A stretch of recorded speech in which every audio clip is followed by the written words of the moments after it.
2022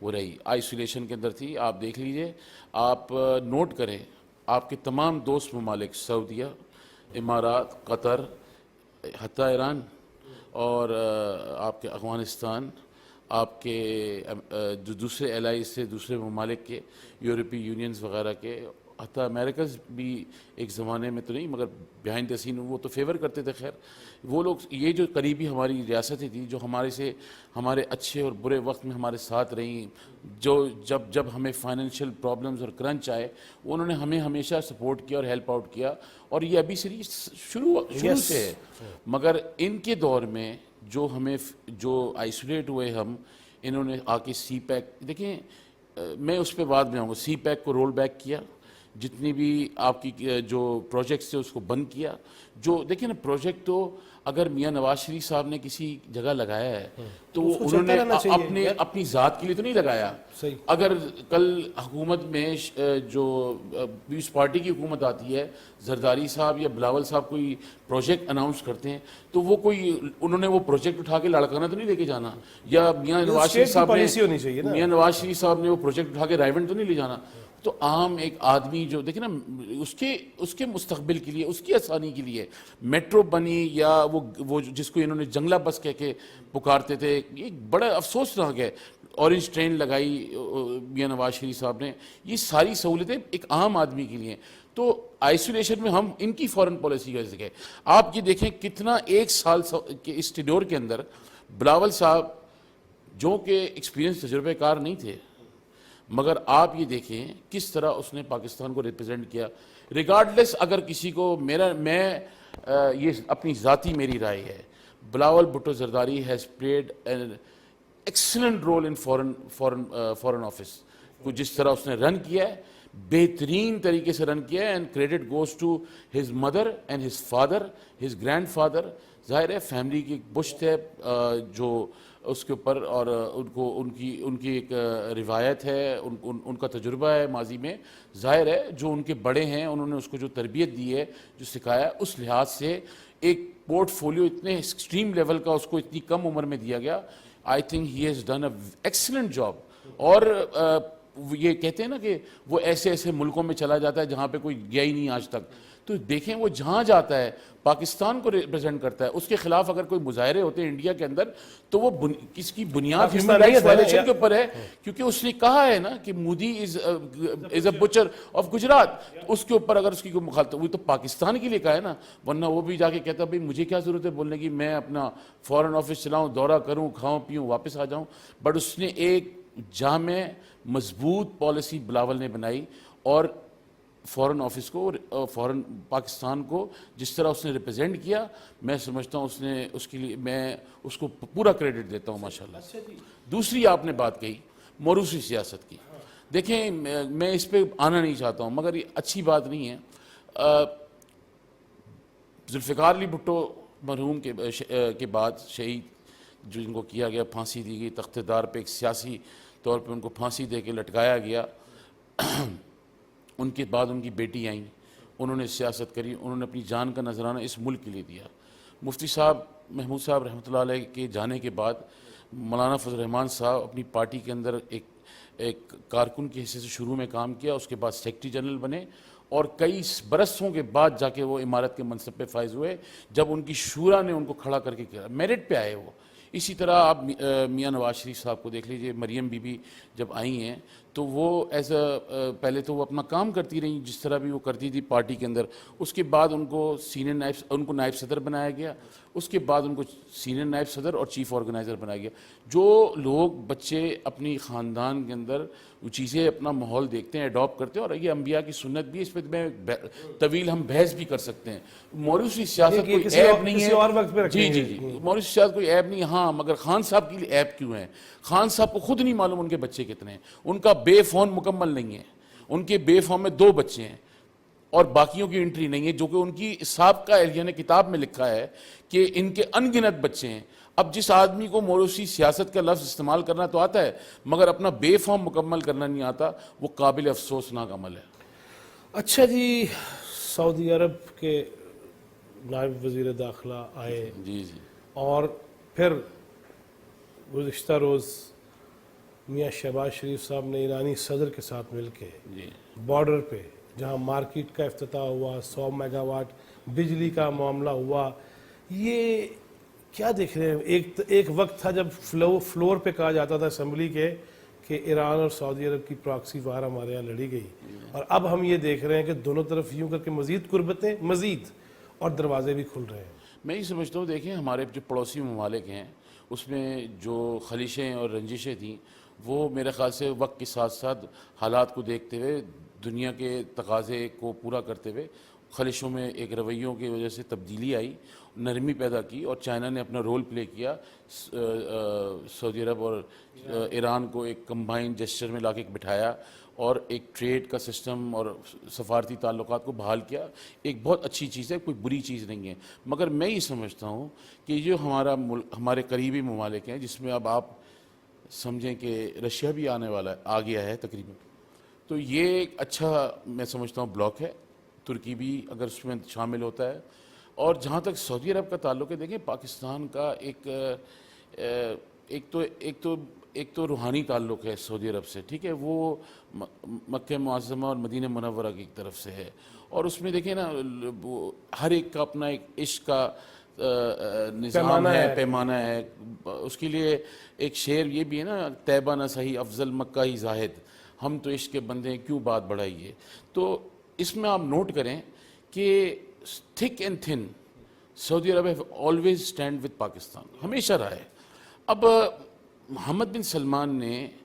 اپنے والد کی موجودگی کے اندر جب کراؤن پرنس بنے اور انہوں نے آ کے جو چینجز کیے ڈراسٹک، وہ مغرب بھی خود پریشان ہے کہ یہ کیسی طرح چینج کر دی۔ دیکھیں نا، ان کو کہا جاتا تھا کہ یہ بڑے بیکورڈ قسم کے لوگ ہیں، بیکورڈ قسم کے لوگ ہیں۔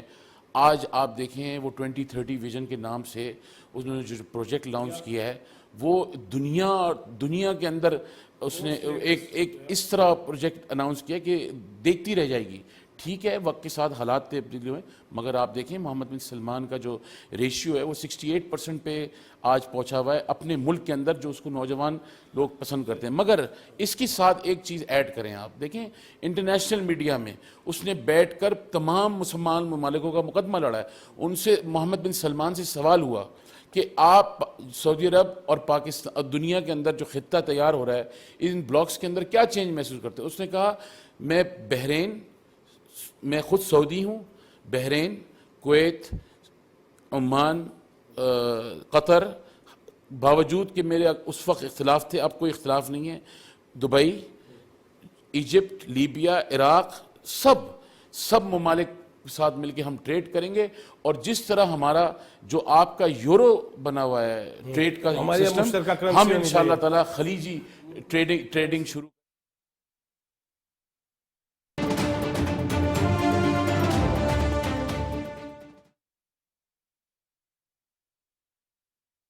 بہت اچھا میں سمجھتا ہوں اس کا رول ہے۔ جہاں پہ اب یہ الزام عائد ہو رہے ہیں خود پی ٹی آئی کے اوپر اپنے لوگوں کی جانب سے کہ یہ ملک دشمنی ہے، بڑا واضح پیغام آیا ہماری فوجی عسکری قیادت کی جانب سے بھی اور سیاسی قیادت کی جانب سے بھی، اور مشترکہ بیٹھ کے آیا کہ اس چیز کی اجازت نہیں دی جائے گی۔ لہٰذا پھر بھی خان صاحب جو ہے وہ عدالتوں میں نہیں پہنچ پا رہے، ان کی اہلیہ محترمہ بھی اب طلب کی گئی ہیں۔ تو یہ وہ جو الزام لگاتے ہیں کہ خواتین کو بھی گرفتار کیے جا رہے ہیں، اور کچھ چیزیں بھی دیکھ رہے تھے ہم جو کہ یہ بھی ایک میڈیا، سوشل میڈیا سے آ رہا جی خواتین کا جی کوئی احترام ہی نہیں رکھا جا رہا۔ میں سمجھتا ہوں کہ کچھ جگہوں پہ یہ خواتین کا جو ایشو ہے، جسے گھر میں جانے کا، داخل ہونے کا، یہ انداز صحیح نہیں ہے۔ میں اس کو پسند نہیں کرتا ہوں۔ مگر جہاں تک خواتین کا تعلق رہا کہ ایک ڈاکٹر صاحبہ ہیں لاہور کی، ان کا تو واضح بیان ہے آگے چلو، آگے بڑھو۔ دوسری جو صاحبہ ہیں کہ ہم پہنچ چکے ہیں، آپ وہاں پہنچیں۔ تیسرے ایک اور ہے۔ تو اس قسم کے جب اسٹیٹمنٹس آپ کے آئیں گے تو نیچرل آپ کا اگنور ہوگا۔ مگر آپ یہ اس میں غور کریں کہ یہ سب نظام جو یہ کیا ہے جو اپنے آپ کو پاپولر، میں تو کبھی بھی آپ یقین کریں، آپ میری کوئی تقریر اٹھا لیں، میں پاکستان تحریک انصاف کو کبھی بھی سیاسی جماعت نہیں سمجھتا۔ میں نہ عمران خان کو سیاسی لیڈر سمجھتا ہوں، نہ میں یہ سمجھتا ہوں یہ کلٹ ہے، ایک گروہ ہے پاپولسٹ بننے کا، ان کو یہ کہتے ہیں، میں ان کو پاپولسٹ نہیں سمجھتا ہوں، نہ میں سمجھتا ہوں وہ سیاسی نابالغ ہیں ابھی، اور ان کو سیاست میں آنے کے لیے مزید کہیں ٹریننگ کرنی چاہیے۔ مگر جو سب سے اب تو ان کی عمر ہی ختم ہو جائے گی ہاں پھر وہ والی بس وہ کرش کے چکر میں سارا کچھ کرش کر دیا نا انہوں نے۔ اصل میں سب سے امپورٹنٹ چیز یہ ہے، یہ آپ جو یہ حالات دیکھ رہے ہیں ان کے پاس، یہ کیوں ہیں؟ کبھی آپ ٹھنڈے دل سے سینے پہ ہاتھ رکھ کے اس قوم کو سوچنا چاہیے، یہ اللہ تعالیٰ کا نظام ہے، اور یہ تکبر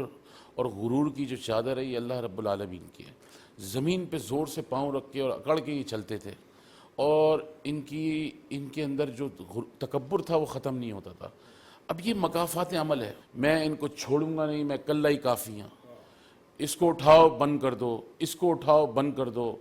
یہ سب یہی کرتے تھے۔ ذہنی مریض آدمی جو پرائم منسٹر آفس میں بیٹھ کے بجائے کام کرے، وہ اپنے کیبنٹ کے لوگوں سے کہتا تھا یار وہ ذرا کیمرہ آن کر کے سی سی ٹی فوٹیج دکھاؤ کہ وہ جس کو ہم نے کل بند کیا ہے، شہباز شریف ہو یا خواجہ سعد رفیق ہو یا خواجہ آصف ہو، صافی ہوں، اور وہ بستر پہ تو نہیں سو رہا، اس کے وہاں چوٹیاں چھوڑ دی ہیں، وہ رانا ثناء اللہ کو چیک کرو، وہ اس کو کہیں چادر وادر تو نہیں دی۔ یعنی آپ یہ ذہنی یہ سیاسی لیڈر ہیں۔ سیاسی لیڈر تو ڈی خیرو کی جیل میں ہمارے والد صاحب کو رکھا، نظر بند رکھا، مولانا صاحب کو رکھا، مولانا صاحب کے والد صاحب کو رکھا، مینگل صاحب کو، بگٹی صاحب کو، پولیس آتی تھی جی آپ کو اریسٹ کرنے آئے، اچھا جی آپ بیٹھیں ہم چینج کریں، ایک تھیلا بنایا، بیگ بنایا، کپڑے لیے، آرام سے عزت اور باوقار کے ساتھ چلے گئے۔ مگر آپ نے خود یہ ماحول فاشزم کا پیدا کیا ہے۔ یہ ری ایکشن پولیس کا جو آ رہا ہے، اسٹیٹ کا جو آ رہا ہے، یہ ان کا بنایا ہوا ری ایکشن ہے۔ میں آپ کو سیریس بتا رہا ہوں، this man Imran Khan should be behind the bars. یہ اسٹیبلشمنٹ کے لیے سوالیہ نشان ہے کہ اسٹیبلشمنٹ نے اس کو ابھی تک کھلا چھوڑا ہوا ہے۔ جو ہماری پیرامیٹر فورسز ہیں، ایک ایسے آدمی کو جس نے دیکھیں نا، یہ 5 دن انڈیا نے کوئی کام نہیں کیا ماں سوائے پاکستان کے اسٹیٹ کی جڑیں ہلا کے رکھ دی، آپ نے اس کو کھلا چھوڑا۔ بلکہ افسوس کا اظہار کیا انہوں نے کہ آپ نے کن لوگوں انہوں نے اپنے انٹرویو میں اپنے پینل میں کہا کہ ہمیں خوشی ہے کہ عمران خان دوبارہ وزیر اعظم بن جائے جو اسی طرح رہے اور فوج میں، اسٹیٹ میں اور قوم میں تقسیم پیدا کرے۔ تو یہ this man should be behind the bars. اور یہ جوڈیشل سسٹم جو یہاں کا پاکستان کا ہے، یہ ججز جو بیٹھ کے بینچز پہ فیصلہ کرتے ہیں، لاکھوں لوگ انتظار ہیں ان کے انصاف کے لیے، ان کے لیے کوئی فیصلہ نہیں ہے۔ عدالتیں اس وقت پولیٹیسائز ہو چکی ہیں، اور حل یہی ہے کہ سب کو ایک جگہ بیٹھنا پڑے گا۔ جو فاشزم اور ٹیررزم پھیلائیں گے ان کے ساتھ کوئی ڈائلاگ نہیں ہو سکتا،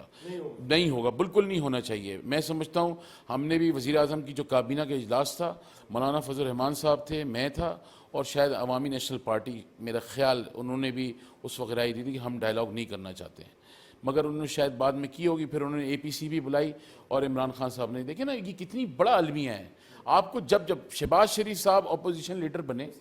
میں شہباز شریف صاحب سے کسی چیز پہ اختلاف رائے رکھ سکتا ہوں، مگر شہباز شریف صاحب جب اسمبلی کے فلور پہ اپوزیشن کے لیڈر بنے، انہوں نے پہلے کہا کہ خان صاحب ہم سب کچھ بھول جاتے ہیں،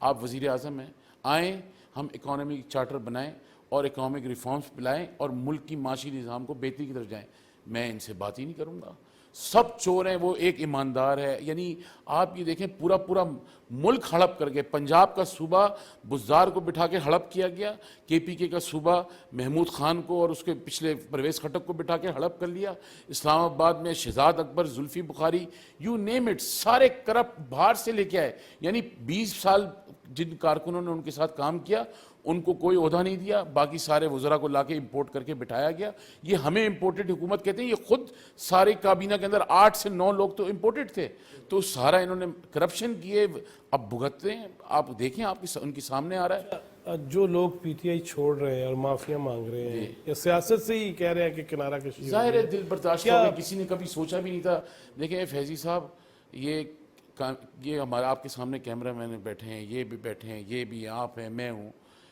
جب آپ سیاست کرتے ہیں نا، اس اوکے پولیٹکس چلتی رہے گی، مگر ونس آپ کو یہ پتہ نا کہ ہمارے بڑوں نے بزرگوں نے قربانیاں دے کے تکالیف دے کے یہ ملک کو کس طرح حاصل کیا، لاکھوں لوگوں نے اپنی جانوں کے نذرانے دیے اور یہ ملک حاصل کیا. اب جب آپ اس ملک کے خلاف کوئی ایک گینگ کھڑا ہو جائے بغاوت کے لیے اسٹیٹ کے لیے اور اس کی ملک کی جو ہے نا فوج کے خلاف یا ریاست کے خلاف کھڑا ہو جائے تو پھر انسان دل برداشتہ ہو جاتا ہے کہ یار اتنے سال خدمت کی ملک کی کیا